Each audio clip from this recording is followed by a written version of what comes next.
dipilih atau asuh. Karena kemudian dengan seperti itu tidak sangat bertentangan dengan ciri-ciri utama seorang entrepreneur gitu. Nah itu Iya, yang betul. akhirnya mungkin akan menjadi penelitian yang saya rencanakan dulu itu adalah kalau perlu dilihat bagaimana pola asuhnya, bagaimana parentingnya sehingga orang kok tidak berani untuk kompetitif gitu. Kayak itu Betul. saya mencoba itu jadi sebenarnya banyak hal yang bisa bertumpang tindih dan overlap untuk bersinggungan dan bisa dilakukan penelitian. Oke, kita mulai saja. Mungkin silakan kita langsung saja nih ke depan, Neng As. Oke, terima kasih.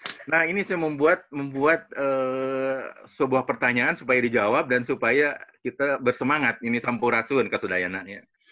Rampes. Sunda. Ini apakah psikologi Sunda atau psikologi Kasundaan begitulah. Nah, kalau disebut Sunda seperti tadi Bu Karim menyatakan bisa dibagi dalam 5, tapi dalam penelitian yang dilakukan oleh Ibu Suwarsi Warnayan CS itu adalah hanya 2 saja, Bu. Jadi itu adalah satu berdasarkan darah gitu ya, yang tadi yang pituin itu yang mungkin disebut dengan genetik. Ya. Yang kedua adalah yang campuran. Jadi artinya salah satunya boleh orang Sunda, sebelahnya juga tidak apa-apa begitu. Tapi yang kedua adalah dia mengaku bahwa dia menerapkan budaya-budaya. Nah, nanti akan saya sambung ke sana. Jadi mungkin ini psikologi Sunda pun perlu karena Sunda itu bisa kepulauan, bisa laut, bisa juga dulu adalah wilayah gitu. Nah, apakah atau tidak ke Kasundaan? Karena ini mungkin berkaitan dengan ciri-ciri orang Sunda. Misalnya ini itu perlu dikaji mungkin Bu ya. Jadi nanti kita bisa ketemu dengan beberapa orang yang masih ada sekarang misalnya. Oke, ini ya kalau saya sebut ada antara ada dan tiada. Ada sih sebetulnya mungkin ya yang coba membahas dan meneliti atau mendeskripsikan tentang orang Sunda ini. Tapi seperti tadi kelemahannya adalah ada di sini. Mereka belum terbentuk, mereka tidak ada dalam publikasi yang sangat prestisius sehingga oh iya ada loh psikologi Sunda itu gitu loh. Kayak seperti itu. Nah, sekarang kita juga sedang membahas di HIMSI adalah psikologi Indonesia itu seperti apa sih? Nah, itu ya masih belum berbentuk itu sebetulnya ya sampai sekarang nih. Sehingga memang secara saintifik ini masih belum bisa dibuktikan. Dibilang tiada, ada sebetulnya gitu loh sebetulnya. Karena itu tadi mungkin tiada itu karena kita tidak pernah tahu ada di mana atau ada siapa yang ngebahas dan juga mungkin tidak pernah dibicarakan secara sistematis, secara ilmiah. Tapi sudah banyak orang yang nalumtik, nah ini istilah dapat saya satu lah bahasa Sunda. Yang mencoba untuk itu sih banyak Bu ya. Tapi terus terang waktu saya sejak itu mencari sumber data tentang buku sangat-sangat terbatas, Bu. Jadi saya sudah kelilingi seluruh perpustakaan di Jawa Barat, bahkan perpustakaan nasional yang di Jawa Barat atau yang di Jalan Soekarno-Hatta, yang di Gedung Merdeka, tidak ada yang menyatakan seperti itu. Dan saya hanya dapat satu dari perpustakaan wilayah itu adalah buku karangannya Pak Ibu Warnayan tadi. Sangat-sangat susah. Ada waktu itu mungkin Bu pernah lihat ikutan konferensi internasional bahasa Sunda, tidak membahas sedikit pun tentang bagaimana orang Sunda kan seperti itu. Nah, jadi ini yang jadi tantangan ke depannya adalah publikasi mungkin Bu ya, jadi giant research dan kemudian itu dipublikasikan sehingga oh iya ada ya, setidaknya mungkin ciri-ciri seperti tadi, orang Sunda tuh gini misalnya. Nah, apakah yang dengan psikologi Kasundaan misalnya? Saya lebih cenderung mungkin yang Kasundaan karena mungkin lebih Kasundaan memang ada Sundanya gitu ya. Kalau psikologi Sunda ini Sunda mana? Nah, berarti masih banyak pertanyaan. Tapi ini perlu ditanya kepada para nonoman apa Bu ya? Inohongnya. Nonomannya. Ah, gitu. Jadi Pak Aib yang masih ada Pak Suryalaga kemarin baru almarhum itu pas saya terakhir mau ngambil data itu beliau meninggal. Nah, sehingga yang paling bisa kita lakukan adalah mempelajari perilakunya begitu kan dari orang Sunda ini. Nah, seperti tadi mungkin disebutkan yang ini adalah ada kognitif, afektif, dan konatif ini. Sehingga kita bisa lihat bahwa mengetahui bagaimana pandangan hidup seorang orang Sunda. Sini maaf, OS inilah orang Sunda. Gitu. Jadi adalah yang paling kita pelajari itu, kemudian nanti setelah melalui berbagai penelitian, kemudian dikerucutkan, baru bisa. Hanya saja memang, nah ini metode penelitiannya agak berbeda dengan yang biasa. Jadi ini harus digali sendiri. Ditemukan sendiri, kemudian dianalisis sampai kepada dikerucutkan, nah inilah dia. Dan itu baru bisa dipublikasi, di konferensi dulu, diseminarkan dulu, kemudian conference, baru misalnya dengan mengundang ahli-ahli baru bisa dikatakan bahwa oh iya ini. Nah, sehingga di sini yang saya tawarkan adalah peluang besarnya bagi scholar, para peneliti, para ilmuwan, kemudian di pusat-pusat penelitian untuk melakukan kolaborasi riset, apakah riset atau publikasi, dan juga mini riset bagi mahasiswa, sehingga beberapa mahasiswa yang tertarik, nanti ada beberapa mungkin yang saya sampaikan, hal-hal yang bisa diteliti oleh mahasiswa di daerahnya masing-masing, begitu dengan sub-sub tema yang kecil-kecil, sehingga itu kalau digabungkan itu bisa menjadi sesuatu yang sangat besar, dan pusat penelitiannya bisa membuat satu penelitian payung, begitu Bu. Silakan next. Nah, itu tadi adalah berkaitan dengan bahasan saya tentang itu, karena saya terus terang juga saya mesti menemukan apakah itu psikologi Sunda, sehingga saya mencoba melemparkan itu, dan itu perlu bahasan. Nah, nanti boleh kita misalnya berdiskusi, mengundang orang-orang yang memang ahli, dan menurut saya ini perlu segera dilakukan, Bu, karena beliau sudah cukup, usianya sudah, ya, perlu digali ilmunya gitu dari sekarang, begitu betul. ya. Sehingga iya, perlu harus di-share dulu ya, Pak. Betul, ya, kita gali dulu ilmunya, begitu. Iya, dari betul. bukunya. Karena kayak kemarin aja, seperti pengalaman kemarin, saya mencari sumber data itu, saya sampaikan ke lingkungan, ini di mana? Ya akhirnya udah Anda bikin sendiri aja, begitu kan. Akhirnya Anda mencoba membentuk sendiri, begitu. Nah, itu intinya. Nah, penelitian yang kenapa saya mencoba membuat ini pandangan orang Sunda, seperti tadi di slide sebelumnya, bahwa psikologi Sunda ya kita hanya bisa mencoba mempelajari perilakunya, gitu kan.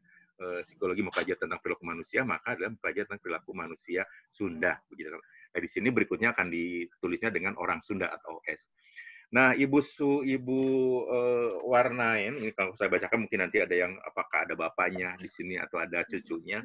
Yang pertama adalah Profesor Dr. Suwarsi Warnain, ini kemudian ada Bapak Dr. Yusrus Jana, kemudian Bapak Wahyu Wibisana, Bapak Yudhistira Garna, Pak Dodong Jiwa Praja, kemudian di sebelah sini ada Pak Yogo Sariun, kemudian Pak Edi Eka Jati, ini yang cukup terkenal, kemudian Pak Undang Ahmad Darsa.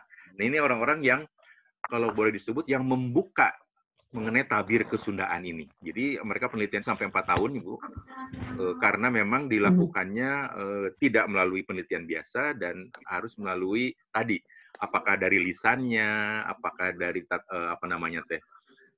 unak-anik bahasanya gitu ya. Misalnya Kaluwi, Bu? Kaluhur jadi Saluwi. Nah, ada istilah-istilah seperti itu misalnya. Itu didapatkannya dari hal seperti itu. Akan sampai ke sana ada 6 sumber.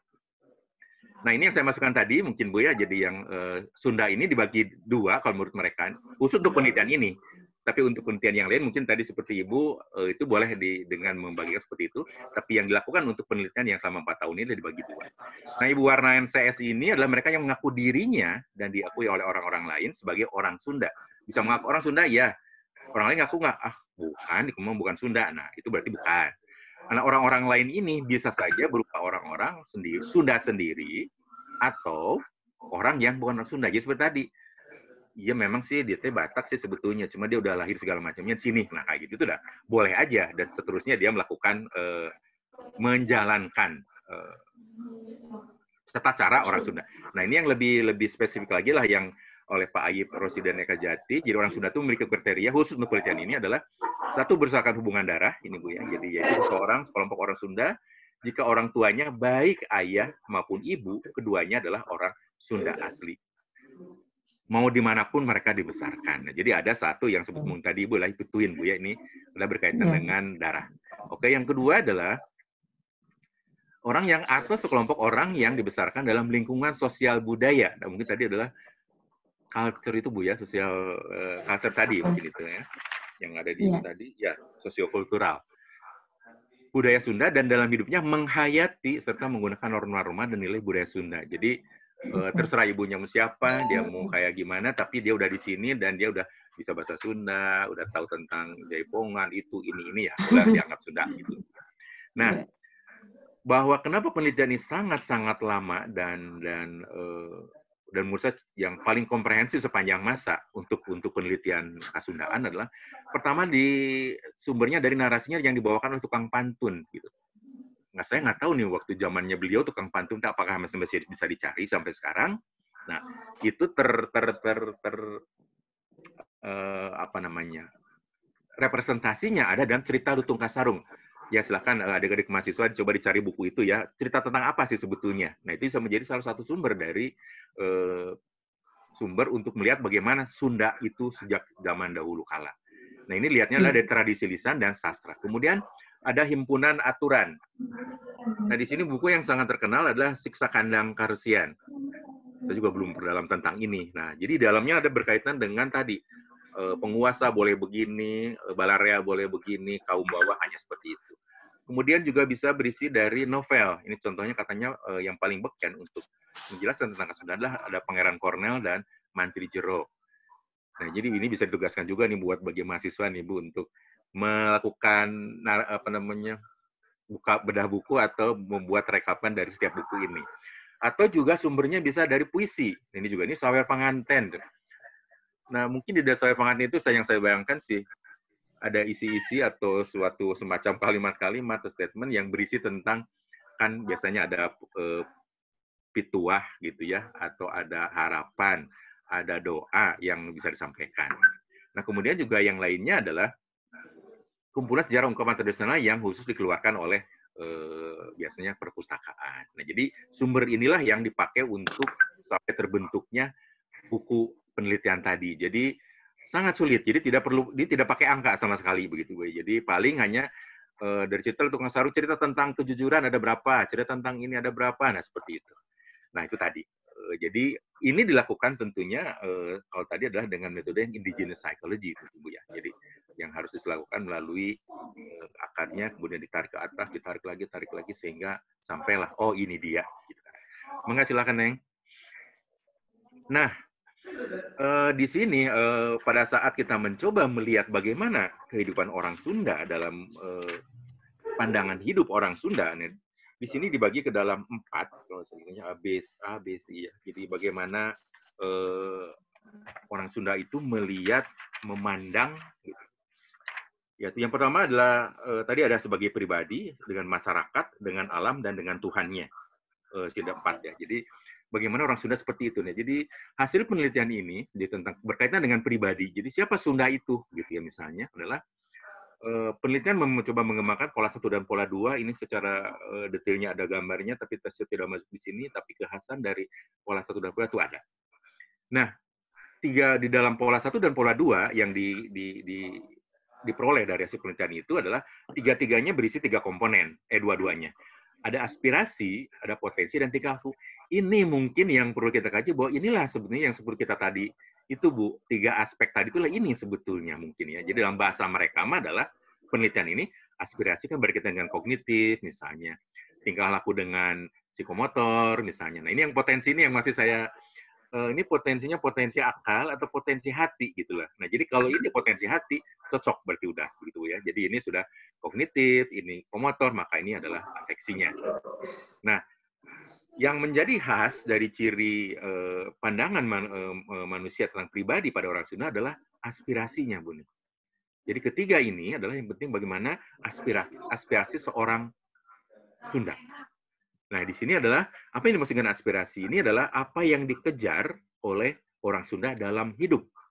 Yang dikejar, sehingga aspirasinya ada di situ.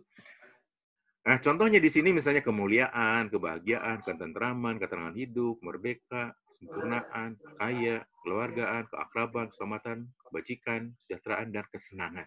Nah, ini adalah itu yang dikejar. Jadi kalau kita lihat ini sebetulnya semuanya sangat ideal, begitu Bu ya. Hanya saja ini pertanyaan untuk penelitian berikutnya, apakah ini masih berlaku zaman sekarang, gitu loh. Apalagi yang mungkin misalnya orang tuanya adalah orang tua milenial yang dulu tidak pernah tersentuh oleh bapaknya atau kakeknya yang orang Sunda, sehingga udah putus hubungan itu. Sehingga mungkin ditanya istilah pun dia nggak tahu. Kemarin kita ngobrol dengan para mahasiswa yang sekolah di Unpad, misalnya, yang orang luar. Udah berapa tahun sekolah di sini? 5, 6. Udah bisa bahasa Sunda? Ya bisa seetik lah Bu cenah. Kumaha? Ya nuhun, punten. Udah itu aja. Astagfirullah, ini cinta 5 tahun, 4 tahun nggak bisa apa-apa. Nah, jadi seperti itu. Jadi kalau ini berarti itu memang tidak terputus hubungan itu. Gitu. Nah, yang menjadi tantangan nanti berikutnya adalah apa hubungan pola 1 dan pola 2. Itu ada di berikut.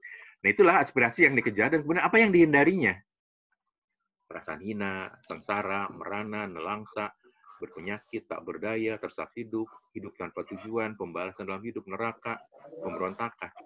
Nah, ini yang dihindari. Jadi kalau ngelihat sih dari sisi otaknya nih, aspirasinya, ideal banget Bu. Oke banget lah gitu nih. Tapi apakah ini adalah seperti tadi, karena ini si data ini diambil dari dulu cerita, puisi, pantun, dan seterusnya dan seterusnya. Sementara model sekarang kan tidak ditanya langsung kepada orang-orangnya. Nah, itu mungkin bedanya itu. Nah, sehingga ini sangat menarik untuk diteruskan penelitian ini. Gitu. Apakah berlaku saat sekarang?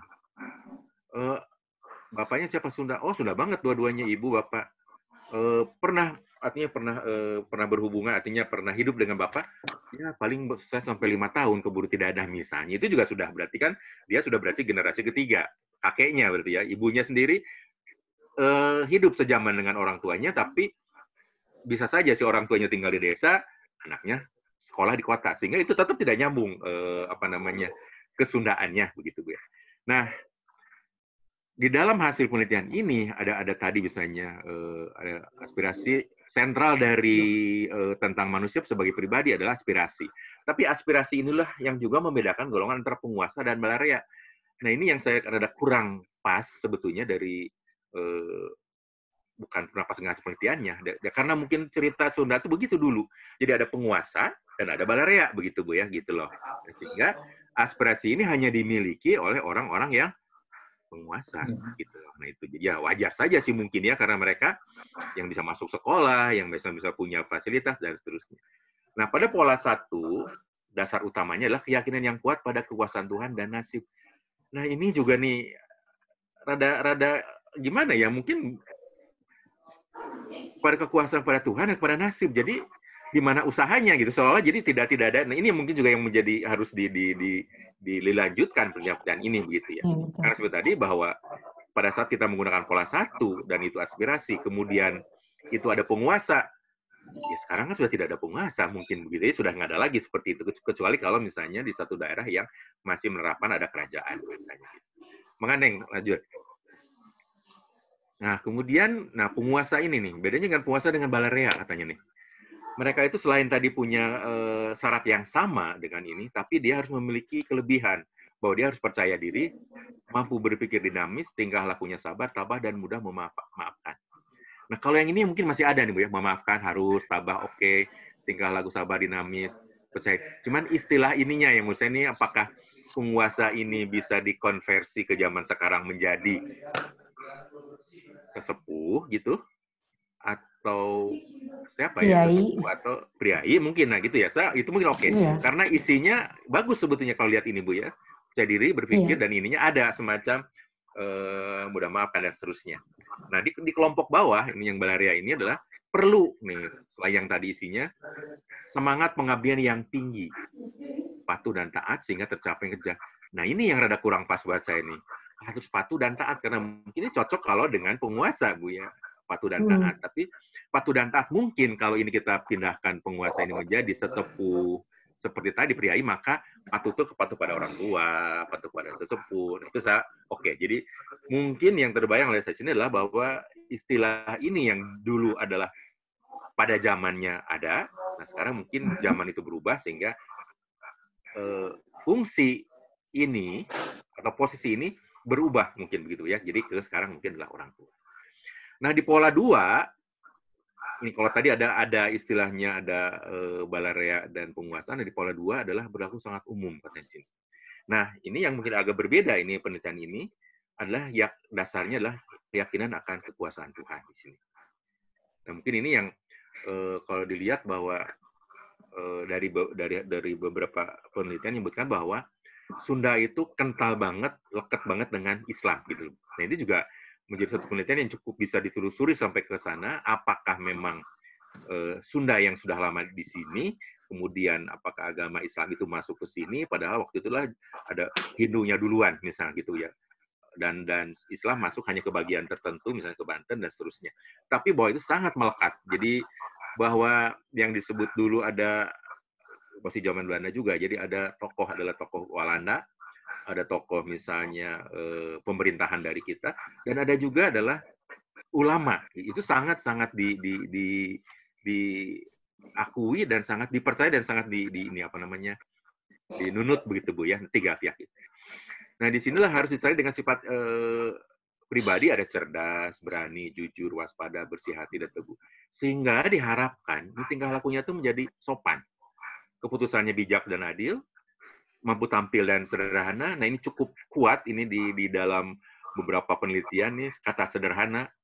Sehingga saya menjadi tidak tahu nih, ada rumah makan sederhananya. Kalau tidak punya rumah makan yang kira-kira besar-besar sederhana, oh, pasti ini orang Sunda nih, warung kecil seperti itu. Tapi sekarang juga orang rumah makan Padang udah pakai rumah sederhana. Ntar saya lagi berpikir nih, apakah orang Sunda memang yang beli restoran restoran Padang ini, atau sederhana ini hanya ada di Jawa Barat nih. Saya nggak tahu nih, hanya untuk mendekatkan diri dengan tadi istilah ini sebetulnya. Jadi tidak berlebihan katanya gitu Bu ya. Kemudian sikap rendah hati, nah, kemudian juga harus dilengkapi dengan aspek cermat, teliti, rajin, tekun, bersemangat, terampil dan cekatan, dan cukup sandang. Nah, jadi kalau dilihat mungkin dari pola 1 dan pola 2, itu akan semakin komplit rasanya begitu Bu. Kalau yang satu ada istilah penguasa berbahaya, yang satu ini ada berlaku umum. Nah, ini yang di ujung dari penelitian ini pun adalah mereka menyarankan untuk diteliti lebih lanjut begitu. Nah, ini yang memungkinkan untuk penelitian antar atau interdisiplin bisa, atau juga antar university dan antar lembaga penelitian. Nah, yang kayak gimana yang sopan sederhana? Nah, ini di sini itu adalah yang mungkin sudah cukup di kita bahwa harus sopan tutur katanya, tata caranya, dan gerak-gerik. Nah, ini mungkin adalah kalau diturunkan lagi, maka sopan ini juga harus melingkupi ada aspek kognitifnya, ada aspek hatinya, dan psikomotor. Jadi katanya harus saucap sakata harus sama gitu mungkin gitu ya, kayak gitu. Nah, istilah-istilah itu yang dipakai juga untuk penelitian ini sebetulnya begitu Bu ya. Kemudian sederhana, berusaha memiliki sesuatu bukan untuk kemewahan, melainkan sekedar untuk mencukupi keperluan kita hidup. Jadi artinya gini, ya kalau haus, ya haus, udahlah minum. Jangan cari pengen minum pengen minum ini, kan katanya begitu. Kalau makan, ya cukuplah untuk sekedar memenuhi bahwa Anda tidak akan kelaparan. Jadi jangan minta itu, ini. Kalau mau pakai baju, ya baju yang rapih aja, bersih, katanya gitu. Jangan nggak usah pakai itu, ini, kayak gitu. Jadi sederhana itu menurut mereka seperti itu. Jadi bukan berarti menjelekkan diri, tapi sederhana, ya secukupnya, kan begitu ya. Kemudian berani sendirian dalam melakukan tindakan untuk menempuh risiko, panter, teneng ludeng, taya karisi, taya karempan, kagimir, ini lebar atau lebar nih lah wawanen teh. Luas gitu ya. Lebar, Pak. Lebar, oh sorry tuh kan, antara Sunda dan ini lebar. Para mahasiswa ini ngerti nggak nih bahasa kagimir, coba karempan, isi. Jika nama mualnya, Bu.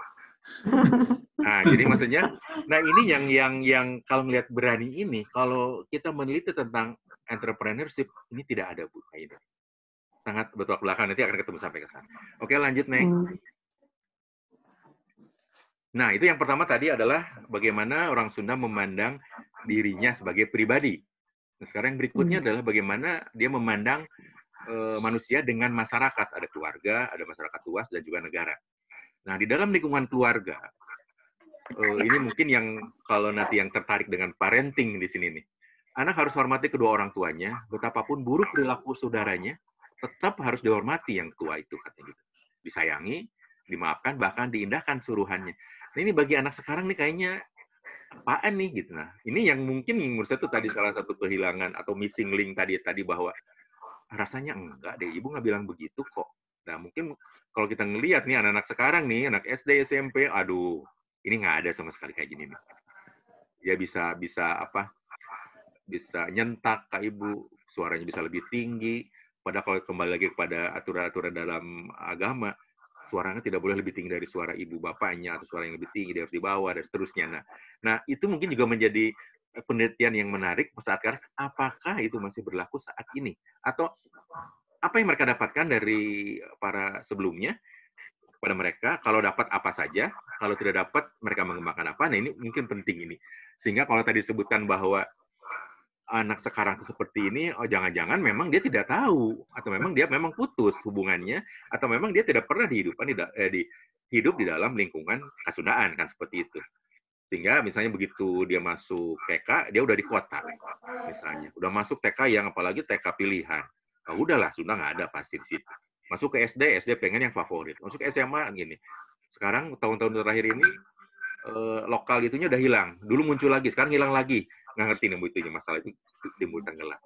Nah ini juga misalnya ada satu lagi, suami harus bertanggung jawab terhadap istrinya, baik keselamatannya, sejahteraannya. Nah misalnya, hal-hal yang seperti ini sangat ditekankan di dalam kehidupan Sunda ini. Kemudian kalau pun ada bangsawan ini yang zaman dulu, harus meneruskan dan setia kepada leluhurnya, jaga martabat dan darah keturunan leluhurnya. Nah ini tadi, apakah masih ada? Harus menjaga. Atau mungkin ini yang hanya ada di kelompok atau di lingkungan yang masih ada kerajaan. Saya nggak tahu di Sumedang masih ada nggak sih misalnya, ya seperti itu. Jadi ini terahnya harus diturunkan katanya begitu. Nah itu berkaitan dengan keluarga. Ini masih banyak untuk keluarga ini. Jadi tapi tadi bahwa memang kepada orang tua harus hormat, kepada yang lebih tua juga tetap harus menghormati. Suami jelas harus bertanggung jawab dan istri akan nanti seperti apa. Dan itu juga dibahas secara detail di dalam aset penelitian itu. Ini hanya untuk merangsang saja bahwa mungkin nanti bahwa penelitiannya akan seperti apa. Nah kemudian dengan masyarakat luas. Nah orang Sunda tuh harus mampu menjaga diri katanya di sini. Tidak mendengar, melihat, menikmati sesuatu yang dapat mendatangkan keburukan pada manusia. Jadi misalnya ya tongsa, nanti Bu, tongsa denge-dengena, tongsa dele-delena, terus kadang-kadang bisa denge-dengena, terus tadi. Palingan salah satu sama melakunya, gitu. Jadi tongsa asal-asalnya. Jadi ya kalau ngelihat gambar 3 gambar monyet gitu lah, ada tutup mata, ada tutup kuping dan seperti itu. Nah jadi tidak, jadi harus menjaga. Nah berikutnya adalah bahwa orang Sunda itu hubungan antar sesama manusia dalam hidup bermasyarakat luas harus dilandasi sikap silas. Ini istilah saya silas sebetulnya. Yang dipakai adalah silih asih asa asuh. Nah, mohon perhatian ini juga bagi teman-teman nanti mahasiswa yang mau meneliti. Urutan ini juga penting. Jadi yang urutan dari sononya adalah silih asih asah asuh gitu. Jadi ada dari I dulu gitu ya. I, A, U. Bukan A, I, U ya gitu. Jadi silih asih, asah, asuh. Dia saling mengasihi. Ini ada berikutnya nanti ada. Saling meningkatkan kepandaian. Kemudian mengejar kebaikan dan saling memperingatkan atas kekurangan masing-masing. Nah ini juga mungkin bisa ditelusuri secara lebih mendalam. Kenapa sih harus sifat mengasihi dulu yang didahulukan gitu? Kenapa tidak otaknya dulu gitu loh? Nah ini juga mungkin punya apa namanya filosofi sendiri mungkin Bu ya. Jadi asih dulu baru saling asah gitu. Jadi misalnya saya mungkin kenal dulu, didekati dulu gimana, baru saling membagi ilmu dan segala macam, baru saling asuh, saling menjaga gitu kan. Nah ini yang waktu saya penelitian pertama disertasi saya tadinya mau meneliti ini Bu sebetulnya. Jadi saya pengen lihat silas itu ada nggak sih sebetulnya. Nah ini mencari bahan ini susahnya minta ampun. Dan hanya ada di bukunya Pak Suryalaga. Dan itu bukan buku, Bu, hanya berupa lembaran. Jadi apa kalau dulu mah mungkin ya hasil penelitian sementara atau tulisan-tulisan yang memang cukup banyak tapi tidak dibukukan. Nah itu mungkin salah satunya adalah kelemahan di kita itulah itu. Pak Suryalaga tuh almarhum itu banyak sekali ininya hasil tulisannya. Tapi ya itu tadi terpisah hanya 10 lembar, 9 lembar gitu loh. Nah, saya menemukan ini adalah dari Pak Suryalaga ini sebetulnya. Nah, kemudian mungkin Bapak Ibu atau anak-anak adik-adik semua kenal bahwa ini adalah menjadi motonya Provinsi Jawa Barat. Di atas tuh ada. Begitu dibuka ke dalamnya, tidak ada tulisan sama sekali. Apa sih silih asih asuh itu? Nggak ada. Di konferensi waktu itu tidak ada. Di buku itu tidak ada. Dimanapun tidak ada. Hanya dari Pak Suryalaga almarhum ini ada buku itu. Jadi menjelaskan bahwa, hey, nah saya lakukan penelitian ini untuk menjadi penelitian-penelitian kecil. Saya kaitkan dengan entrepreneurship, pelaku, tidak berhubungan sama sekali. Karena ini adalah silih asih hanya merupakan pola interaksi antar sesama tadi disebutkan di sini. Jadi hubungan bermasyarakat memang harus seperti ini. Harus saling mengasihi, mengasah, dan saling mengasuh. Tapi tidak, karena ada salingnya ini yang tidak cocok untuk entrepreneur. Maka lanjut. Sehingga saya sebut di sini versus di sini. Kemudian ini orang Sunda, bahwa kemuliaan sejati hanya bisa tercapai bila manusia hidup rukun, damai, aman, tentram dalam masyarakat. Ini jadi ada harmoni di sini antara kerukunan. Ini yang mungkin moto ini atau tujuan hidup ini adalah ya kalau di Bandung mungkin cocok banget Bu ya, jadi apalagi di Priangan, Parahyangan gitu. Jadi tempat bermukimnya para hiang-hiang. Jadi kalau zaman dulu mungkin itu namanya para dewa seperti itu ya. Cocok mungkin. Kemudian yang ketiga, ini masih dari hubungan dengan masyarakat tadi adalah yang keusahaan negara. Disebutkan juga bahwa orang Sunda itu harus menjunjung tinggi hukum, undang-undang dasar. Jangan berlawanan. Jangan berlawanan dengan mufakat orang banyak. Ini jangan berlawanan dengan hukum maksudnya. Kemudian keabsahan formal memang ada pada penguasa. Nah ini yang tadi sekali lagi bahwa penguasa di sini kita berikan notasi jangan penguasa yang negatif, tapi bahwa mungkin sekarang di sini adalah pemerintah gitu ya. Ya, dalam hal ini adalah betul negara. Kehidupan bernegara adalah semata-mata hubungan antara atasan bawahan yang didasari oleh hierarki bakti dan berbakti. Bakti ya dan berbakti artinya bahwa yang atas memberikan tadi masukan, kemudian memberikan arahan, yang bawah adalah patuh dan taat terhadap aturan. Nah itulah nomor 2-nya. Silakan lanjutkan, Nek. Itu bagaimana manusia melihat hubungan dengan masyarakat. Nah ini kemudian yang berikutnya adalah bagaimana pandangan orang Sunda terhadap manusia, tentang manusia dengan alam. Ini saya ambil model-model ini, dari sebetulnya tadinya ada istilah Sundanya, cuman saya keluarkan dulu saja. Jadi banyak istilah-istilah yang bahwa Anda tuh bersatu dengan alam. Setiap gerak yang hidup di lingkungan alam ada waktu dan aturannya. Jadi kalau misalnya waktu itu pernah ada 1 jam puter ya. Jadi ada istilahnya misalnya pecat sawat Bu ya itu. Biasanya misalnya nih, mungkin anak sekarang nggak ngerti itu. Saya tuh pecat sawat pada saat saya di kampung itu, si munding itu sawat dicabut etanya. Nah itu sekitar jam 8 misalnya. Terus ada sore, siang, malam. Itu ada waktu khusus untuk ini. Dan ada aturannya. Sehingga mungkin dulu ada istilah bahwa, anak-anak, cepat masuk itu ada sandekala katanya. Apa gitu pikir Pak, di kebayang mereka si sandekala itu binatang yang sangat besar, monster. Padahal kalau lihat-lihat sekarang, sandi itu kan katanya kala itu waktu ya Bu ya. Sandi apa aja sebenarnya pergantian waktu. Jadi ya dulu mah diterima aja kan kayak begitu-begituan gitu. Nah, kemudian mengenal lingkungan alam dengan baik serupa dengan mengenal dirinya sendiri. Nah, ini mungkin yang juga komunikasi perlu dikembangkan. Seperti apa sih kita mengenal alam tapi juga sama harus mengenal diri. Jadi kita harus tahu kelebihan kita sendiri, kelemahan sendiri, gimana cara mengembangkan diri sendiri, kelemahannya ditutupi, ditingkatkan, kelebihannya ditingkatkan. Mungkin sama seperti juga mengurus alam seperti itu harusnya. Jadi kalau alam dirusak ya sama aja dengan Anda merusak diri sendiri kan misalnya seperti itu gitu loh. Sehingga kalau di daerah-daerah itu ada yang disebut dengan leuweung yang apa leuweung ya kebun, leuweung bukan kebun, hutan yang sama sekali tidak boleh dimasuki, tidak boleh orang masuk. Kunaon, pokoknya ya juri dan segala macam lah pokoknya gitu. Padahal mah itu kalau dilihat sekarang itu leuweung itu yang biasanya ada di ujung hutan yang mau masuk ke perkampungan atau ke sawah itu adalah sumber air sebetulnya yang tidak boleh apa namanya ya dirusak begitu. Jadi makanya disebutkan ada banyak penunggunya jadi supaya air itu tetap jalan atau menjadi sumber. Dan kebersihan merupakan bagian dari pengenalan tersebut. Nah, jadi kalau disebut bahwa tadi mungkin kebersihan daripada iman, ya mungkin asalnya juga dari sini kali begitu, bahwa bagaimana alam gitu, meraksa alam sama aja dengan kita meraksa diri sendiri kata begitu.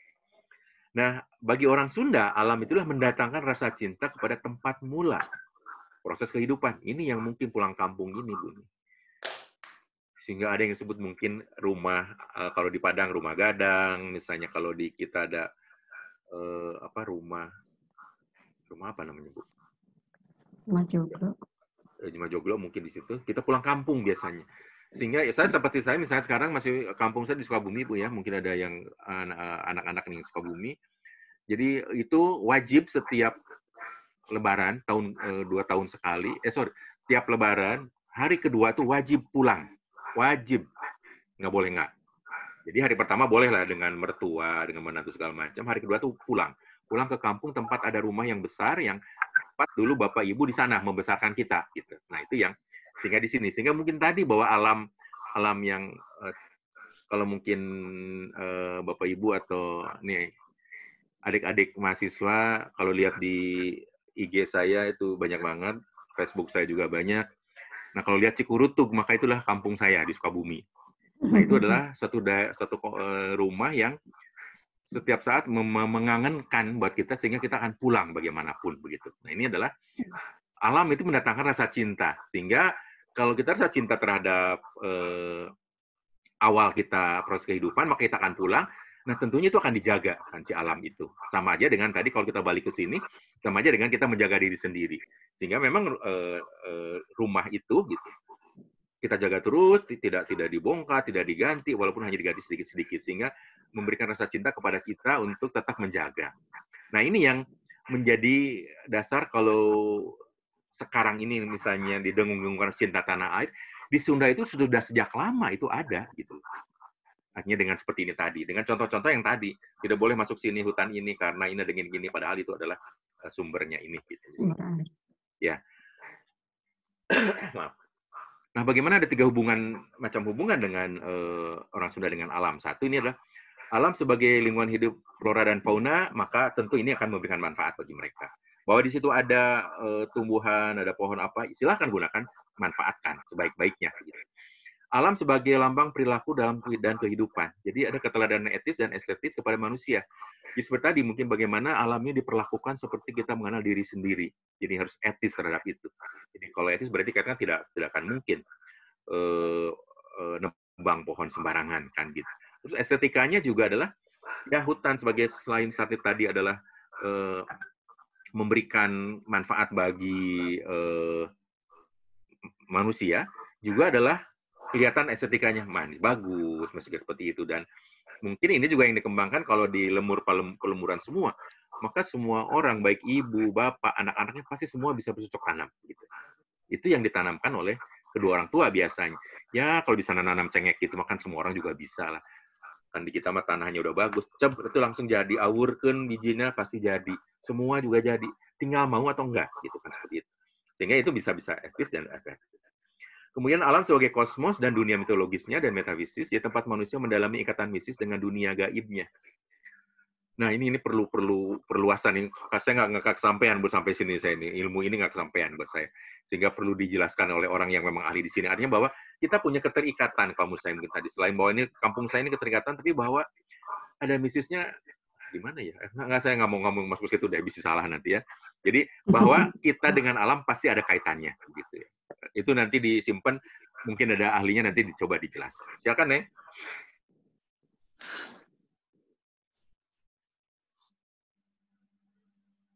Kemudian ini yang manusia dengan Tuhan. Ini yang paling banyak dibahasan di buku ini, paling panjang. Jadi mungkin nanti kalau buat di UIN mungkin ini sangat menarik, Bu ya. Jadi bahasan hasil penelitian ini bisa ditelusuri lebih dalam, bisa satu persatu, bisa per sub, tema dan seterusnya, sehingga tadi mungkin ini sebenarnya menjawab yang tadi sebetulnya yang nomor tadi, bahwa manusia punya hubungan kosmik, punya hubungan metafisis dengan alam gitu. Ya alam itu siapa? Ya penciptanya pasti adalah Tuhan di sini kan gitu. Nah, ini paling panjang.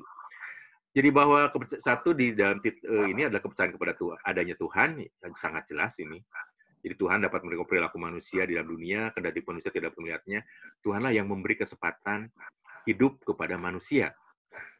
Nah, ini sudah sejak kecil mungkin ya kita ditanamkan misalnya dengan, nah ini tadi salah satunya istilah-istilah yang digali, penelitian ini menggali melalui istilah-istilah mulika jati mulangka asal. Gitu. Loh, emang di mana asalnya? Kan balik lagi ke sana kan begitu kan Bu ya. Kalayan asma pangeran. Nah, ini mungkin ada istilah pangeran kalau zaman dulu. Enggak, anak sekarang nggak akan tahu pangeran ini. Pangeran adalah pangeran kerajaan pastinya juga Bu ya. Jadi pangeran di sana kalau zaman dulu adalah tiada yang lain. Karena mungkin zaman saya dulu atau zaman ibu saya, pangeran ada nggak ada tuh. Ya pasti yang membuat bumi ini atau alam ini kan. Kalayan asma pangeran juga misalnya gitu. Kemudian kamanggung nendapa payung. Manggung. Payung. Nah, hal-hal seperti ini yang dicoba oleh ahli-ahli yang penelitian ini dicoba dibuka, diterjemahkan apa maksud dari kalimat-kalimat ini gitu. Kemudian di dalam manusia dengan Tuhan ini yang kedua adalah kepercayaan bahwa Tuhan itu Maha Esa. Ini sudah ditanamkan sejak awal. Ini mungkin juga tadi yang kaitannya bahwa Sunda dengan Islam ini sangat-sangat raket, sangat bersatu lah kalau boleh dibilang, blended di situ. Sehingga karena memang sejak awal sudah satu percaya kepada Tuhan, mungkin percaya semua juga ada, begitu ya. Tapi yang untuk nomor 2 nih, bahwa Tuhan itu Maha Esa. Sehingga dalam ini digali dari beberapa tadi ada novel, ada cerita, ada adalah istilah-istilahnya ada Dewata Cikalna, Cikabati satu paling tinggi, ada Guryang Tunggal. Nah ini kalau nanti baca buku tentang tadi Krishna atau apa, kemudian di Bhakti ke Batara. Nah ini Batara adalah kalau di zaman dulu adalah yang paling tinggi, dewa paling tinggi, atau kemudian dia ada Allah dan Gusti Allah. Nah ini adalah, jadi kalau dilihat bahwa orang Sunda mah agamanya Islam. Iya, dan sejak dulu mungkin begitu. Dan itu lekatnya tadi kan begitu. Jadi hubungan dengan Tuhan ini sangat-sangat dibahas dan itu sangat panjang bahasanya. Dan di sini saya tidak panjang karena saya tidak begitu banyak mengerti. Sehingga ini mungkin bagian dari teman-teman yang ada dari UIN ini dengan Bu Engah dan Pak Ade dan semuanya. Oke. Nah, itu tadi adalah cerita tentang bagaimana manusia atau orang Sunda memandang manusia, dan manusia harus berperan dan berpandangan terhadap tadi alam, pada Tuhannya, pada masyarakat, dan juga pada pribadi.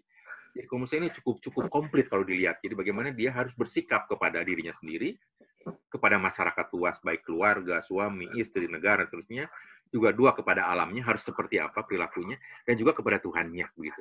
Komunikasi komplit nih betulnya Bu. Itu sudah ada sejak zaman dahulu. Sudah digali oleh para peneliti ini melalui di dalam penelitian ini saya tidak melihat bahwa dia mewawancari sekian ratus, sekian ribu orang, tidak. Adalah dia mencoba nalungtik tadi itu dari novel keluar ini, dari pelantun tadi, pantun ada, dari puisinya seperti ini, dari ceritanya ini, dan ditambah dengan ada istilah ada buku atau kamus Sunda gitu kan. Nah, jadi betul-betul secara kualitatif, betul-betul ini indigenis banget penelitian ini begitu. Nah, saya lanjut ke berikutnya. Ini tadi ada kan ada SMK-nya yang saya kembangkan. Nah, sedikit Neng, mundur sedikit aja. Nah, ini ada SILAS dan SMK. Nah, tadinya SILAS ini yang saya duga tadinya sebagai salah satu nilai-nilai yang dianut oleh orang Sunda, betul. Tapi bukan untuk berwirausaha. Tapi SILAS ini adalah merupakan pola dasar dalam berinteraksi, berrelasi, melakukan hubungan satu dengan yang lain di bahasa Sunda. Sehingga tadi disebutkan adalah munculnya kata saling atau silih. Nah ini kalau diterapkan di dalam entrepreneur ini tidak bisa. Kalau silih berarti kan silih bantu, silih ini. Padahal ciri khas seorang entrepreneur adalah dia mandiri, dia seorangan, perseorangan.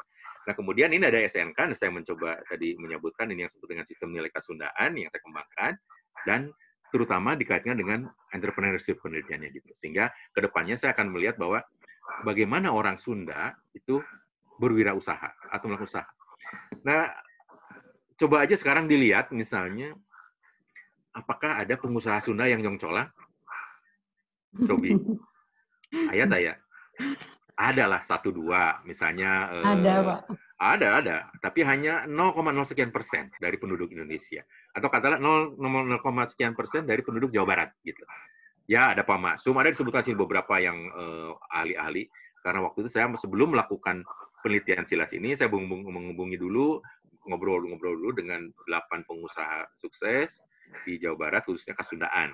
Keluarlah kelemahan-kelebihannya nanti seperti apa di depan. Enggak? Boleh lanjut? Nah, ini beberapa penelitian yang berkaitan dengan Sunda, begitu. Supaya kita melihat mungkin nanti Bapak adik-adik mahasiswa yang mungkin tertarik, ini salah satunya di bidang ini, karena tadinya saya melihat bahwa orang Sunda jadi pengusaha kok jarang banget ya. Jadi tidak, kalau orang Sunda orang yang pengusaha itu kan bisa Batak, atau Padang jelas, atau dari Sumatera Selatan, Makassar misalnya, Bugis ya. Terus Jawa juga masih termasuk ya dengan kerajinan terus. Orang Sunda di mana ya sebenarnya gitu? Nggak ada. Oke, sekarang lihat pemimpin misalnya. Pemimpin Sunda yang mencolong siapa? Paling tinggi Wapres waktu itu sekali-kalinya. Pak Umar. Udah, setelah ini hilang lagi. Tetapi ada satu yang mungkin juga ini bisa bahan penelitian buat teman-teman mahasiswa. Ternyata orang Sunda ini untuk tingkat berbicara tentang leadership itu ada di tahap 2, di layer kedua. Dia tidak menjadi direktur utama, bisa jadi direktur. Kalau ada di tingginya direktur, dia mungkin di manajer. Jadi dia adalah orang yang bisa naon teh ngahayukeun teh naon ngahayukeun atasan, apa namanya Bu? Ngayunkeun naon? Kahayang atasan cenah gitu. Dan bisa mengirim ke bawah. Memberikan contoh ke bawah. Sayangnya, nah ini sayangnya lagi nih. Karena mungkin dia berada di posisi yang cukup enak begitu, dia jadi bisa mengharewas buat atasan, gini-gini aja, terus ke bawah juga begini. Nah ini, itu tidak dilaksanakan dengan baik. Sehingga akhirnya banyak yang menyatakan bahwa dia menggunakan ilmu kodok, gitu Bu.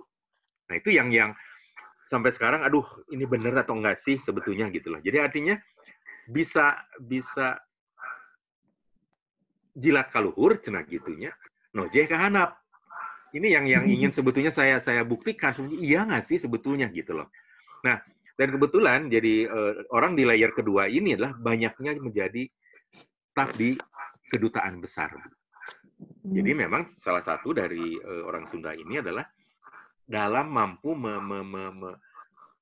ucapannya, mungkin kalimat-kalimatnya, kalau sekarang mungkin persuasif gitu ya. Nah, mereka tuh ada di layer itu. Dan itu banyak orang Sunda yang di kedutaan besar atau di konsulat. Coba aja silakan cek misalnya. Nah, itu ada di layar-layar kedua. Sehingga mungkin tidak pernah kelihatan muncul begitu menjadi seorang dubes. Kenapa? Nah, itu ada salah satu ciri kelemahannya bahwa kenapa dia tidak bisa menjadi seorang top leader. Ya. Nah, itu mungkin yang tadi Bu yang saya sampaikan bahwa kunaon sih neliti Sunda rek ngabolehkeun borok sorangan cenah. Nah, itu yang ingin saya sebetulnya ubah itu gitu loh. Bener nggak sih? Gitu kayak gitu loh. Emang nggak boleh, berarti kalau sudah nggak boleh kirkeun borok sorangan, berarti dia sudah jelek kan Bu ya? Bukan ngorek kan gitu loh artinya. Berarti ada borok terus diboleh kirkeun dibuka, berarti jadi memperbesar. Nah, memang di mana jeleknya? Nah, itu yang menurut kita harus dicari, dan banyak sisi bagusnya, baiknya. Ini ada beberapa yang mungkin juga menarik atau menantang Anda untuk nanti meneliti. Ini Pak Iwan Gunawan, nih tokoh di Jawa Barat nih yang di UMKM memiliki peran strategis dalam pertumbuhan ekonomi. Oke. Ini Pak Aher, krisis ekonomi yang terpuruk, ternyata koperasi UMKM mampu menjadi sabuk pengaman, oke, menjaga krisis yang berlangsung. Karena untuk kaitan dengan entrepreneur ini bahwa kejayaan atau kemakmuran suatu negara itu ditentukan oleh minimal 2% dari total penduduk. Itu harus entrepreneur. Baru 2%. Nah, waktu saya penelitian waktu itu adalah mulainya dari 1,5, katanya sekarang sudah melewati 2,5. Hanya saja mungkin di sini adalah definisi entrepreneur yang kayak gimana. Karena kalau kita masukkan yang koperasi, kemudian yang kecil-kecil masuk entrepreneur, menurut saya bukan. Gitu. Tetapi dalam kondisi yang kita sudah 2 kali mengalami masa krisis ekonomi, dan yang bangkit adalah UMKM. Karena hampir 60% kata itu yang menyokong waktu itu keberhasilan Indonesia bisa kembali lagi dengan cepat, itulah karena ada perannya UMKM. Nah, penelitian waktu itu ini yang awal tentang penelitian sosiopsikologis UMKM ini di Priangan Timur. Nah, yang muncul adalah di mereka ini kurang memiliki orientasi waktu ke depan. Artinya atau salah sakiage cekap gitu. Nah, jadi kedepannya gimana? Ya nanti aja gimana nanti. Nah, itu kelihatan kelemahan. Kemudian cenderung puas dengan keadaan hari ini. Nah, itu tadi. Terus cekap, besok kumaha ya kumang kewe tamah. Nah, itu masih ada dimiliki oleh mereka. Kemudian lebih senang membicarakan kesuksesan masa lalu. Oh, dulu bapak saya bisa bikin ini gini-gini, kehasilannya gini-gini. Itu menjadi cerita histori yang menarik bagi mereka. Terus dari Anda gimana? Enggak, saya mana. Nah, itu jadi hanya banyak bercerita tentang sejarah bahwa dulu itu pernah berhasil. Iya, berhasil boleh. Tapi Anda sendiri melakukannya tidak. Itu kelemahan. Kemudian rentan terhadap perubahan yang tidak terduga. Nah, ini yang seringkali begitu ada perubahan sesaat, kolaps dulu. Gitu kan, seperti itu. Kemudian yang berikutnya adalah kurang kompetitif. Ini kalau ngelihat bahwa dari sekarang mungkin ini waktu itu penelitian yang dilakukan untuk kuliner dan seterusnya. Sebetulnya masyarakat di daerah Sunda ini banyak yang mampu memanfaatkan potensi sekitarnya. Ya, bisa mulai dari sampo, itu, ini. Bisa sebetulnya. Persoalannya pada saat barang itu sudah jadi produk, jadi bungkusnya tidak bisa membuat packagingnya kurang, pemasarannya. Persoalannya bolak-balik di situ. Setahun, 2 tahun, 3 tahun, di situ lagi persoalan. Sehingga mungkin kalaupun ada yang berikutnya mau mengentaskan ini ke tingkat yang lebih bagus, maka Anda dibantu dalam proses pemasaran dan juga packaging. Kemudian juga sering ini yang rada-rada prihatin buat saya sih, underachiever katanya Bu. Jadi mungkin tadi salah satunya. Gimana, Subjin? Alhamdulillah saya masih bisa memberi makan 2-3 anak dan istri, udah cukup sampai hari ini. Besok ya kita coba usaha lagi. Nah jadi itunya masih belum gitu. Cekaplah sakit gitu. Nah, itu yang mungkin perlu dibombardir itu udah semangat itunya tadi, sehingga mungkin motivasi untuk menjadi achiever, ya sini high achiever itu perlu. Kemudian Pak Saryun nih, ini yang termasuk juga penyusun penelitian ini, mereka kurang memiliki ciri-ciri kuat yang seharusnya dimiliki seorang entrepreneur. Nah, jadi di sini terutama adalah kurang kreatif dan inovatif.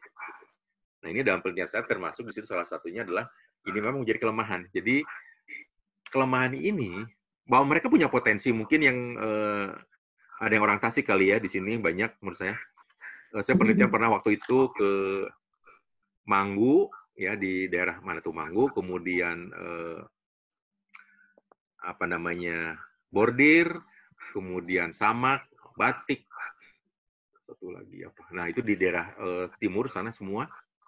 Nah mereka tuh bisa mengerjakan itu semua dengan teliti ya nganyam samak gitu, kemudian tadi bordir, tapi karena kurang kompetitif, karena kurang inovatif, sehingga mereka dimanfaatkan oleh orang lain. Nah, sehingga yang terjadi waktu itu adalah sampai di daerah, di kampung, itu mesin bordir segede-gede rumah itu ada sampai di sana. Jadi, tapi mereka hanya sebagai buruh, maklun. Tolong bikin ini sekian ribu, ini ya udah jalan. Jadi, padahal sebenarnya mereka tadinya adalah awalnya dari situ.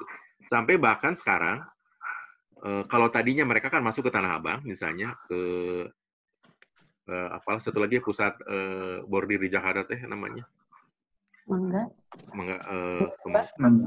dua atau yang itu yang satu lagi ya yang pusat-pusat batik tuh bahkan sekarang itu karena itulah dibeli lagi oleh orang Malaysia, sekarang orang Malaysianya langsung ke Tasik. Nah itu yang menurut saya sebetulnya tidak boleh seperti itu karena itu akan hancur nanti. Nah salah satunya makanya tadi para investor datang untuk menyimpan mesinnya gede-gede Bu, betul-betul segede rumah saya cuma kecil soalnya. Seperti itu, simpen.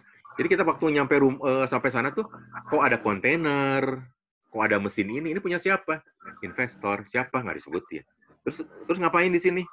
Ya saya suruh bikin ini sekian 100, dia tengah order kirim.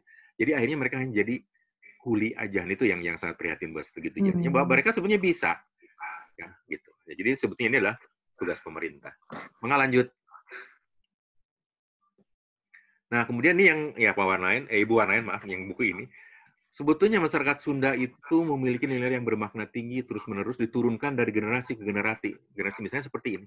Ulet, tahan uji sejak kecil ini sudah ada. Nah, saya Bu di pengalaman di rumah. Jadi waktu itu karena keluarga saya keluarga besar, ini sampai 11 Bu ya. Nah, jadi semua keluarga semua anak-anak kakak-kakak tuh harus bisa semuanya satu nyuci pakaian, ngepel, masak 3. Jadi giliran setiap 2 hari sekali 2 orang. Jadi siapa yang masak hari ini, kemudian siapa yang nyuci, siapa yang masak, nyuci, ngepel. Besok di 2 hari sekali digilir. Terus aja gitu. Nah, jadi nggak aneh kalau misalnya kalau orang seperti dari kampung saya semuanya bisa. Saya lakukan apapun. Di rumah di sini saya sendirian bisa. Saya bisa ngepel, bisa nyuci, bisa masak, segala macam. Nah, itu sebetulnya ada katanya seperti itu. Tapi kalau ngelihat, saya punya anak 2, nggak bisa Bu mereka nyuci. Pagi sudah ngepel. Nyuci piring nggak boleh lah gitu. Nyuci pakaian sendiri enggak tuh gitu. Nah, jadi di mana ini missing-nya ini gitu kalau mau dilihat itu. Jadi apakah sifat-sifat ini bisa kembangkan kan sampai sekarang gitu. Ya. Oke, ini yang kemudian pada Padma Dinata. Budaya perilaku masyarakat Sunda sudah dinamis sebetulnya. Kemudian Pak Suwardi di sini menjelaskan bahwa ini yang mungkin tadi sangat vulgar, tapi saya setuju dengan ini. Tidak memiliki ciri utama seorang entrepreneur menunjukkan kelemah karsaan, Bu. Kelemah karsaan. Karsa itu berarti kan perilaku ya. Lupa namanya di atas. Karsa itu berlaku. Jadi gabungan antara budaya kerja santai dan etos kerja lemah. Nah ini yang saya sangat memprihatinkan sekali yang ini sebetulnya. Dan ini hasil penelitian. Kelemah karsaan. Gabungan katanya. Kerma santai, etos kerjanya lemah. Yang tadi cekaplah sakieu mah. Ayo tuh kumaha kerja tuh. Tenang aja, masih jauh ke Walana mah, cenakan gitu kan. Nah ini bekas-bekasnya Walana. Pak Aib nih prestasi orang Sunda ini kalah oleh orang Batak. Ya diakui lah ini. Karena mungkin apakah ini bekas jajahan katanya, ada sumuun dawuh dan patuk tanpa syarat. Nah ini pernah diteliti juga dulu mengenai mangati payun, ngiringan wae abdi mah. Nah itu bisa jadi penelitian buat teman-teman yang mahasiswa. Apakah itu tuh trusted kepada orang, mengawek wakang gitu ya. Itu tuh percaya kepada dia karena dia memang kompeten atau kredibel, atau saya tidak punya kemauan, tidak punya kemampuan sehingga diserahkan ke batur. Nah, antara tidak mampu dan trust. Nah, itu bisa jadi penelitian sebetulnya orang Sunda.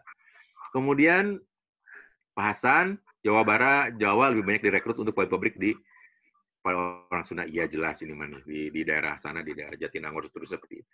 Nah, ini penelitian yang saya juga pernah lakukan lagi 2008-nya bahwa kelemahan pengusaha Sunda ini sistem usaha keluarga. Jadi seringkali seperti itu sehingga dari kesimpulan dari akhirnya penelitian yang tadi saya lakukan pada 8 pengusaha besar itu, kalau bisa mah jangan pakai saudara lah, cina kalau usaha itu. Loh, kenapa? Kan bukannya saudara mah lebih gampang? Justru di situ kelemahannya. Saya tidak bisa tegas. Jadi kalau dia bolos, misalnya dia sedikit rada males, ya kan lah dah dulur etamah. Nah, jadi seperti itu kadang-kadang gitulah. Kemudian sehingga dilihat oleh orang lain menjadi tidak fair katanya. Jadi ada pekerja orang lain, nah, sehingga menyarankan kalau menggunakan orang lain karena supaya bisa tegas, karena gitu. Nah ini keluarga kena tegas, terlambat melakukan regenerasi nih Bu. Jadi biasanya menurut teori dan menurut beberapa pengalaman, kejayaan seorang pengusaha itu adalah generasi 1, generasi 2. Biasanya pada saat juga generasi 3 itu sudah pindah ke anaknya yang sama sekali dia tidak berada dengan orang tuanya. Karena mungkin dia sekolah ke luar negeri atau di kota, maka itu ambruk biasanya. Pada generasi ketiga itu hancur biasanya. Nah itu juga bisa diteruskan nanti gimana caranya. Kembali lagi kepada missing tadi. Jadi mungkin si anak ini dia tidak melihat bagaimana si orang tua itu jumpalitan, bolak-balik seperti itu, untuk berusaha sehingga dia tidak belajar bagaimana menjadi tangguh. Gitu. Dia pergi sekolah ke luar negeri, dia melakukan teori seperti ini, terapkan di keluarganya, hancur misalnya. Kemudian kurang berani ekspansi, nah ini tadi, takut-takut. Kemudian bukan juga pengambil risk taker, pengambil risiko, enggak udah aja segini aja. Nilai moralnya yang lemah. Nah ini tadi, kumaha akang we. Nah itu tadi. Ini boleh diteliti nih, kumaha akang ini itu maksudnya kan kumaha akang we sama enggak. Jadi maksudnya, apakah saya trust kepada orang, atau dia menunjukkan ketidakmampuannya. Ya kadulang. Dulu saya di lembur memang pakai dulang ya, tapi kalau yang kadulang itu berarti dia tidak keluar gitu ya Bu ya, gitu kalau misal istilahnya kan. Ayo ya ngaronyok didinya gitu kan sebutnya kan kalau dulu dulang situ ngakel dulu terus sisanya nanti tambah cikur tambah oncom maka jadi nasi tutung. Nah itu jadi boleh didinya. Nah ini harus digebruskan katanya, memang harus dicoba masuk seperti itu. Maka Neng lanjut. Halo? Masih punya waktu? Ibu? Masih ada waktunya? Boleh 5 menit lagi lah. 5 menit lagi nih harus di... tar. Udah lewatnya. Ini penelitian. Lanjut aja dulu tuh deh kalau gitu. Sebentar.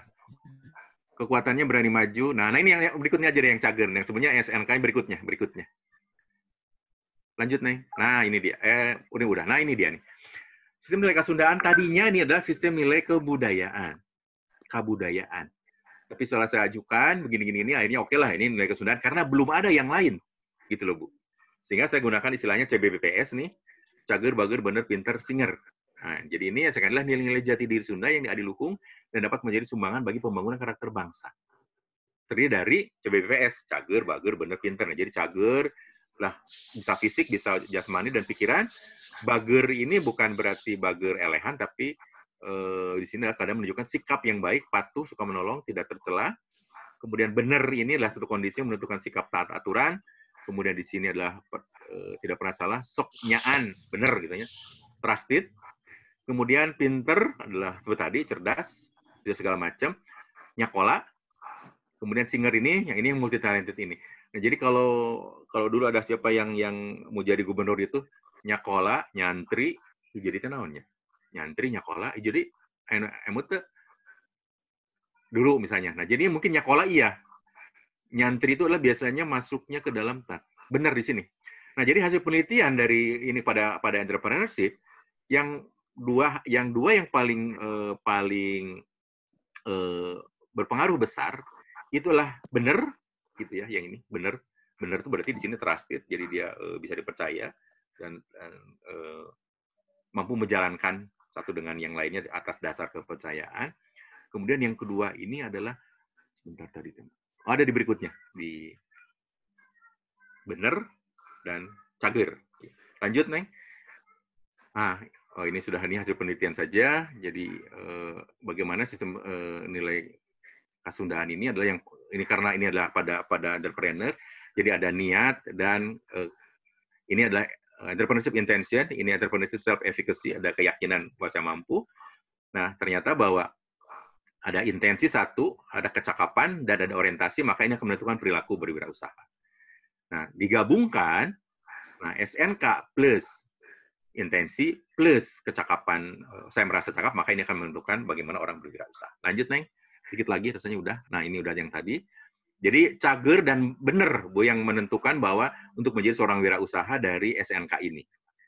Cagernya ini dan benar. Kemudian, di antara itu, yang paling menentukan adalah paling besar ini adalah cakap, saya merasa mampu, dan ternyata orientasi tidak terlalu berpengaruh. Jadi, nah itu tadi yang dimaksudkan bahwa dia tidak memiliki orientasi ke depan. Kemudian kalau behavior ini tergantung dari intensi, jadi mau nggak mau langkah berikutnya dari penelitian kemarin itu adalah diberikan intensi supaya bahwa dia punya niat untuk maju. Ini perilaku berwirausaha ditentukan oleh, nah ini yang menarik mungkin ini, intensi ini siapa yang menentukan sih sebetulnya? Kenapa niat mereka?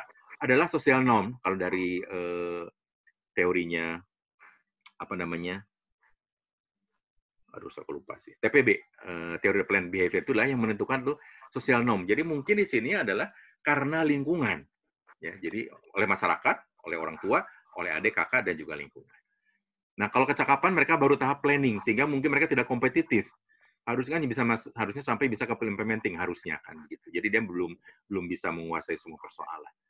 Nah, orientasi mereka masih di tahap proaktif, kompetitif di sini. Jadi yang paling banyak menentukan, belum sampai pada otonom. Harusnya entrepreneurship ada di sini. Kemudian untuk berperilaku menjadi berperilaku entrepreneur, maka perlu syaratnya adalah otonomi ini. Nah, seperti itu. Silakan lanjut lagi. Ini mungkin yang future research-nya, Bu. 2 menit lagi mungkin. Ini yang terusan dari penelitiannya Pak Ibu Warna NCS. Jadi bahwa apakah pandangan orang Sunda ini dengan tadi sumber data yang hanya pantun, puisi segala macam itu masih enggak? Dan mungkin sekarang modelnya kan lain. Kemudian sejauh mana perubahan zaman sekarang ini berpengaruh terhadap itu tadi karena ada pergantian generasi. Sejauh mana ini pandangan hidup orang Sunda ini masih berperan dalam kehidupan sekarang? Apakah yang tadi ciri-cirinya bahwa dia harus bersikap pada pribadi, pada masyarakat, masih nggak ada sekarang? Kemudian apakah ini secara utuh masih efektif nggak dalam kehidupan sekarang? Kemudian apakah ada bagian-bagian dari pandangan ini sulit dipertahankan? Misalnya, kalau menurut saya mungkin terhadap alam tadi ya sudah nggak bisa bertahan. Nah sekarang kemudian yang paling dari ketiga dari penelitian besar ini, bagaimana hubungan pola 1 dan pola 2. Lanjut satu halaman terakhir, Neng. Nah ini yang tadi, bahwa ini kalau menurut saya yang SNK ini, karena dari usulan kemarin waktu disertasi ini, tadi kan CBBPS, cager, bager, bener, pinter, singer, coba ditambah ku wanter katanya. Ku teneng. Gitu loh. Wanter dan teneng, ludeng katanya. Nah, coba ini tambahkan lagi ini. Maka ini bisa menjadi penelitian berikutnya. Kemudian coba digunakan pada lingkungan kerja yang berbeda. Apakah bisa dipakai buat seleksi, buat kualifikasi pada bidang tertentu. Nanti yang tadi Mas Ibu adalah untuk klien-klien tadi. Nah, yang silas nih, karena kemarin adalah saya gunakannya di kelompok susu, pabrik susu. Nah, mungkin ini apakah ini aplikatif nggak kalau itu di kantor-kantor pemerintahan yang Sunda. Kemudian penelitian yang berikutnya bisa diteruskan dengan masalah trust tadi, kepercayaan diri. Nah, karena ini lemah di sini, percayaan diri orang Sunda ini. Keputusan juga tadi, makanya dia tidak jadi kepala direktur atau top. Nah, seperti itu. Kayaknya itu deh yang terakhir ya, Neng. Iya, Pak. Lanjutnya berikutnya apa? Tanya jawab. Bukan, ini halaman berikutnya apa? Referensi. Terus. Itu dia, atur nuhun. Kan ya waktunya ada panjang. Kalau cerita tentang Sunda, saya pengen gregetan antara prihatin, antara ingin menggali dan itu tadi lah gitu. Mengatur nuhun, Ibu. Oke.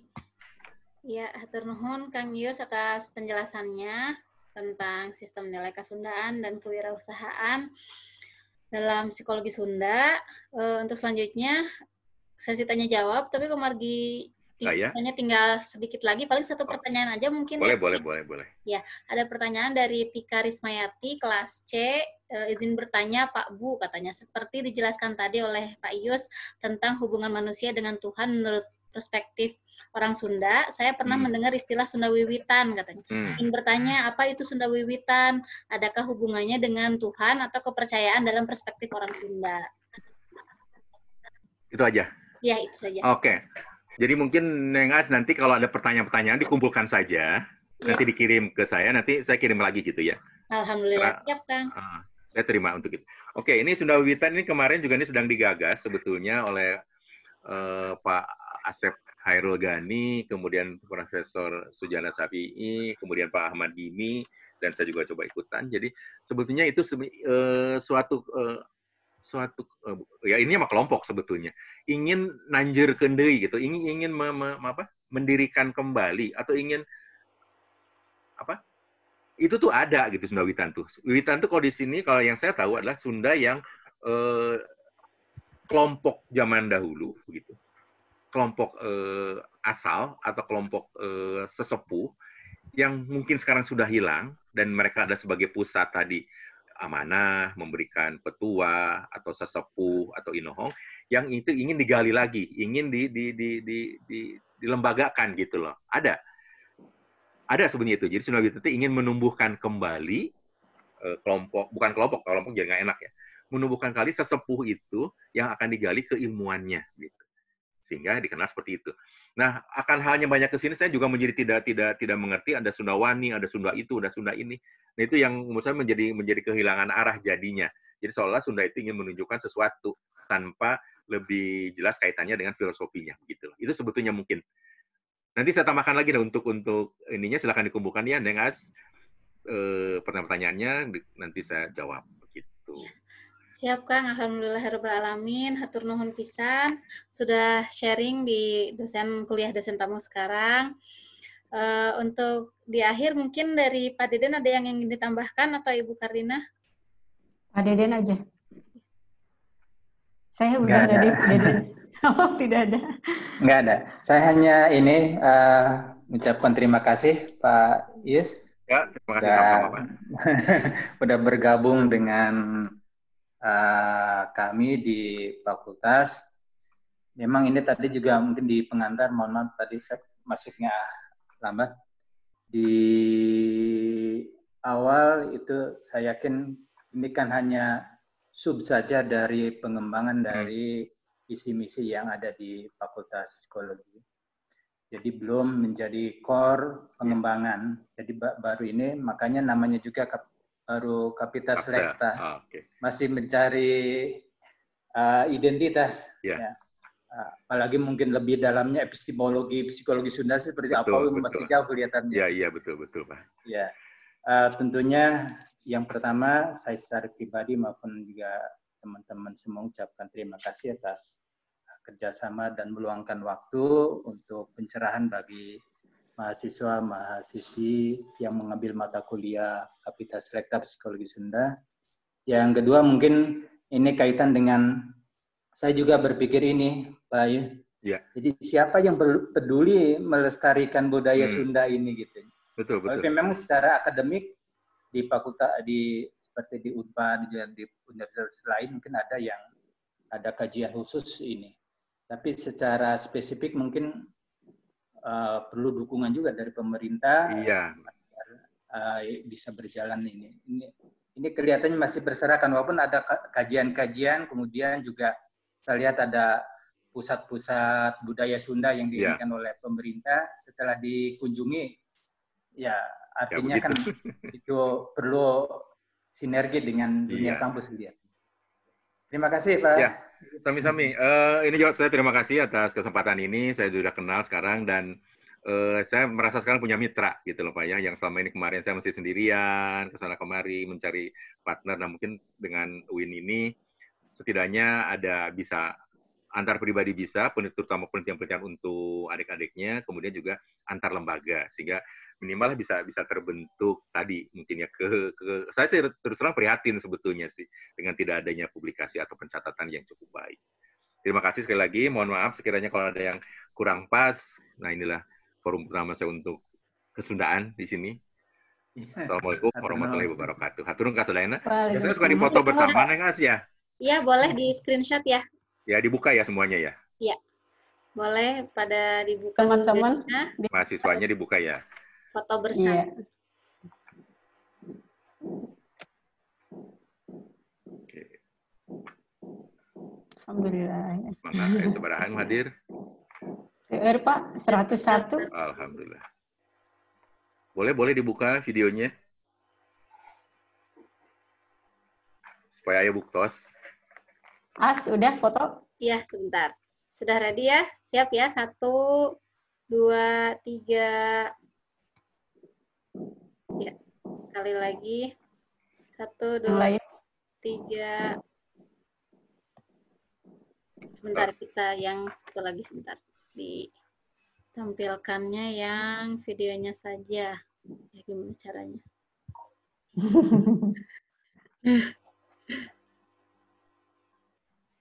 Ya, sudah.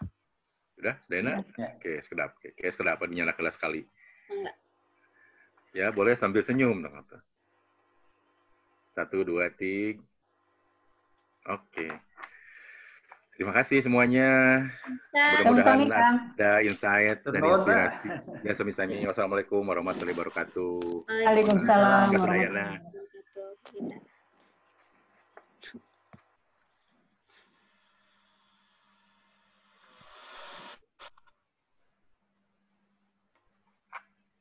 Langsung itu ditutup, As? Iya, boleh. Demikian kuliah dosen tamu kali ini. Kalau ada yang mau ditanyakan, bisa dilanjut via WhatsApp grup untuk nanti diteruskan ke Kang Yus. Makasih semuanya. Stay safe dimanapun kalian berada. Assalamualaikum warahmatullahi wabarakatuh. Waalaikumsalam warahmatullahi wabarakatuh. Enggak. Terima kasih, Bu. Sami.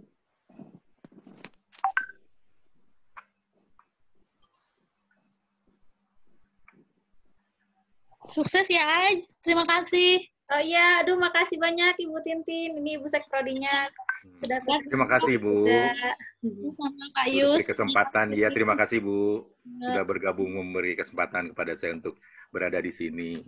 Ya, sama-sama Pak Yus. Terima kasih. Ketemu lagi ya. Pamit. Assalamualaikum. Waalaikumsalam. Hatur nuhun.